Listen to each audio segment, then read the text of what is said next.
የሚመለስ ቢሆን እንደሞተ ሳይቀር ያሰኛል አንዳንዱን ዳግመኛ ቢፈጠር ሞት እንኳን ጨክኖ ወስዶ ከሚያስቀር ምናለ ደጋግሞ ዳግመኛ ቢፈጥር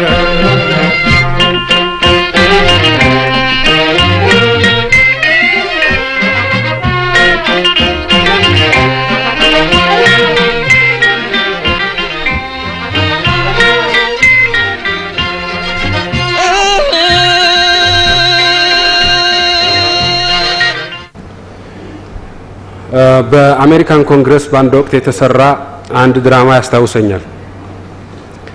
በወቅቱ ከፍተኛ ታዋቂነት ያገኙ የነበሩ ኒውት ጊንግሪች የሚባለው የታወቁ የሪፐብሊካን ፓርቲ ኮንግረስማን ነበሩ።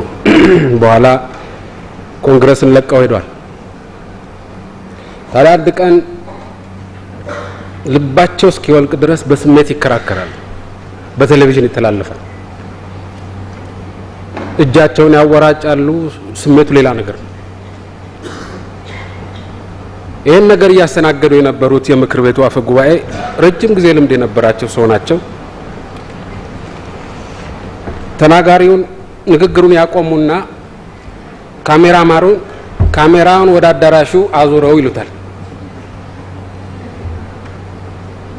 የአሜሪካ ኮንግረስ ስብሰባ ሲገባ ስሙን ካስመዘገበ በኋላ መውጣት ይችላል።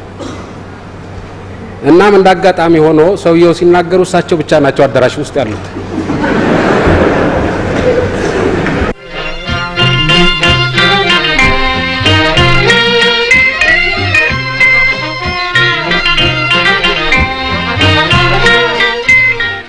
በደቡብ ክልል በርካታ ዶሮዎች በሌላ ምክንያት ሲሞቱ ምናልባት ኤቪያን ፍሉ ሊሆን ይችላል የሚል ጥርጣሬ ስለነበር ህብረተሰቡ ጥንቃቄ እንዲወስድ ተደርጓል። ኤቪያን ፍሉ መሆኑን ሳናረጋግጥ ያን እርምጃ መውሰዳችን ተገቢ ነው ብያምናለሁ። ምክንያቱም ኤቪያን ፍሉ ከሆነ እስክናጣራ ድረስ ኤቪያን ፍሉ የለም ይያልን ብንነገር ኖሮ እና ያ ነገር ኤቪያን ፍሉ ሆኖ ቢገኝ ኖሮ ሊከሰት ይችላል የነበረው አደጋ በጣም ከፍተኛ ነው። የጤንነት አደጋ፣ የብዙ ሰው ህይወት ለአደጋ ሊጋለጥ ይችል ነበር። በዚህ ምክንያት እስኪጣራ ድረስ ሊሆን ይችላል እና ጥንቃቄ ይደረግ ተብሎ ነበር። ሲጣራ ኤቪያን ፍሉ እንዳልሆነ ተረጋገጠ። ውጤቱ ከተገኘ በኋላ ለህብረተሰቡ በይፋ ተገልጿል። ነገር ግን አሁንም የህብረተሰቡ ስጋት 100% ተቀርፏል ማለት አይቻልም። እንደተጠቀሰው የዶሮ ገበያ ላይ እና የእንቁላል ገበያ ላይ ተጽዕኖ አሳድሯል። ይሄም በተጠቃሚ ህብረተሰብ ብቻ ሳይሆን በዶሮ አርቢዎች ዝቅተኛ ገቢ ያላቸው ከፍተኛ ገቢ ያላቸው ዶሮ አርቢዎች ላይ ተጽዕኖን አሳርፏል። መንግስት በተከታታይ በዚህ ጉዳይ ላይ መግለጫዎችን ሰጥቷል። ለቀጣዩም ይሰጣል። ከዚህ ውጪ ሊያደርገው የሚችል ነገር ያለ አይመስለኝም። ምናልባት ጠቅላይ ሚኒስትሩና ሚኒስትሮቹ ዶሮ ሲበሉ ወይ እንቁላል ሲበሉ ቢያይ ህዝቡ ሊያምን ይችላል ተብሎ ከታመነ እስካሁንም ስላላቋረጥኩ መቀጠል ይቻላል።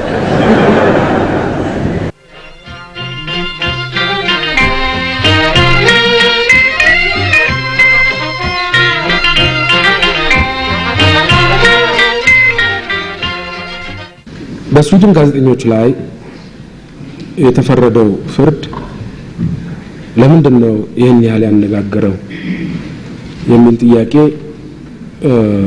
መነሳቱ ተገቢ ነው። ጋዜጠኞች ስለሆኑ የሚዲያን ነጻነት ተዳፍሯል የኢትዮጵያ መንግስት። ጋዜጠኛ የሆነ ሰው በሙሉ ምንም አይነት ወንጀል ቢፈጽም አይከሰስም ማለት ነው። ለምሳሌ ስዊድኖች በአንድ ታዋቂ ጋዜጠኛ ላይ ክስ መስርተዋል። አሳንጅ የሚባለው የዊኪሊክስ ኃላፊ ክስ መስርተውበታል። የመሰረቱበት ክስ ምንድነው ቢባል ሴት ደፍሯል ተብሎ በርግጥ እሱ አልደፈርኩም ነው የሚለው። ስምምነት የተፈጸመ ካልሆነ በስተቀር የፈጸምኩት ድፍረት የለም ነው የሚለው ሰውዬው። ነገር ግን ጋዜጠኛ ሴት ከደፈረ ይቀጣል ማለት ነው። በእነሱ ሀገር ይጠየቃል ማለት ነው። እነዚህ ሱዳን ጋዜጠኞች በኢትዮጵያ ውስጥ ሴት አልደፈሩም፣ ማስረጃ አለ። አገር ግን ደፍረዋል። በህገ ወጥ መንገድ ወደ ሀገራችን ገብተዋል።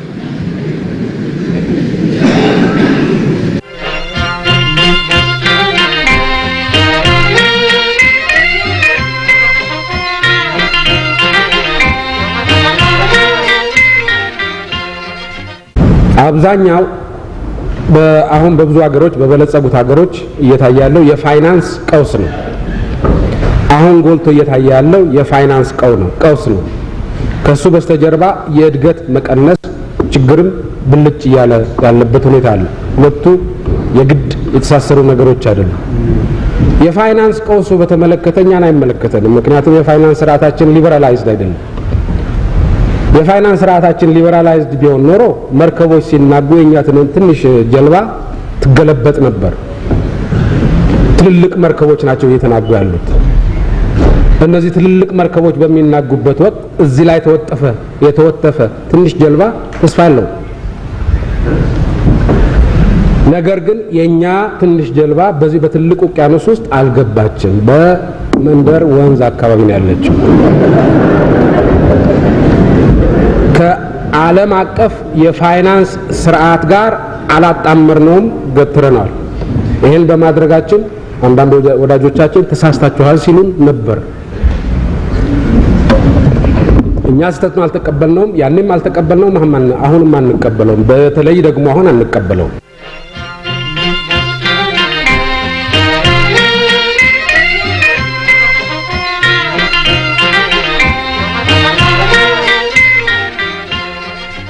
በየሄዱበት እየተገተሩ ቱሪስት የሚያስተናግዱ 30-40 ዓመት ያላቸው መኪኖች በተመለከተ የተነሳው ችግሩ አገባቡ ላይ አይደለም፣ በዋናነት አወጣጡ ላይ ነው። በየዳገቱ እያረፈ የሚሄደው መኪናም ቢሆን ከመንገድ ውጪ ለማድረግ የሚያስችል ስርዓት ለነገሩ አለ፣ ግን አፈጻጸሙ አስቸጋሪ ነው። በዚች በ30-40 ዓመት መኪና ላይ የተንጠለጠለ ህልውና ያለው ቤተሰብ አለ። እችን መኪና ከመንገድ ውጪ በመናረግበት ወቅት አማራጭ የስራ እድል እየፈጠር ነው ወይ የሚል ነገር ማየት ይኖርብናል። ስለዚህ ከቅደም ተከተሉ ጋር ያያያዝን የፕራዮሪቲ ጉዳይ ነው እንጂ ዋናው ችግር ያለው ከጥቅም ውጪ መሆን የሚገባቸው መኪኖች በወቅቱ ከጥቅም ውጪ ያለ መሆናቸው ጉዳይ ነው። ሌላው ቀርቶ የቤተ መንግስት መኪኖችም ነው የሚመለከተው።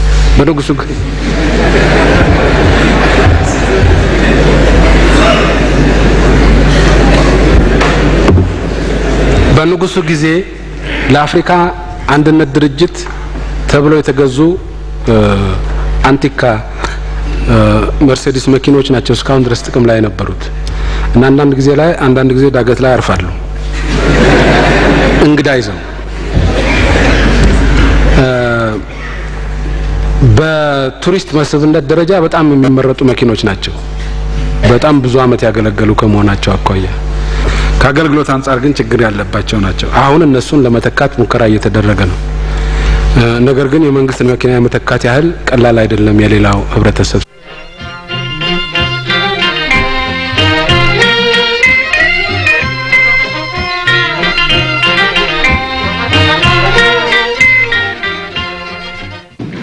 በኢሜይል እና በስልክ አገር ነፃ ነው ብለው ስለተናገሩ ታሰሩ ተብሏል። ስንት ኢሜይል ነው በኢትዮጵያ ውስጥ የሚላከው? ስንት ስልክ ነው በስልክ ንግግር ነው የሚደረገው? አንድ ድሮ ተማሪ ሆነን ተረትና ምሳሌ መጽሐፍ ውስጥ የነበረ ነገር የሚያስታውሰው ሌባ ተይዞ ሰርቃል ተብሎ ይመረመራል አልሰረኩም ብሎ ሲከራከር ከረመና መጨረሻ ላይ የሆነ ፈረስ የኔ ያልሆነ ፈረስ ወስጃለሁ ይላል ኧረ የለም ይሄ ብቻ አይደለም ይሉታል ከስንት ክርክር በኋላ ደግሞ ያው ፈረሱ አንገት ላይ የሆነ ገመድ መሳይ ነገር ነበር ይላል ከስንት ክርክር በኋላ ደግሞ ገመዱ ከጋሪ ጋር የተያያዘ ነበር ይላል ከስንት ክርክር በኋላ ደግሞ ጋሪው ላይ ወርቅ ተጭኖ ነበር ይላል እና አሁን እነዚህ ሰዎች በኢሜይል እና በስልክ ከአሸባሪዎች ጋር ተገናኘን የሚሉት ፈረስ ብቻ ነው የነካሁት ብሎ ከዛ ወደ ገመድ ከዛ ወደ ጋሪ ከዛ ወደ ወርቅ እንደሄደው በኢሜይል እና በስልክ ምንድን ነበር የሚያወሩት ስለ ዝናቡ ሁኔታ ነው የሚያወሩት ስለ ጤንነታቸው ሁኔታ ነው የሚያወሩት ወይስ እንዴት አድርገን ብጥብጥን እንፈጠር እንዴት አድርገን የሽብር ተግባርን መስራት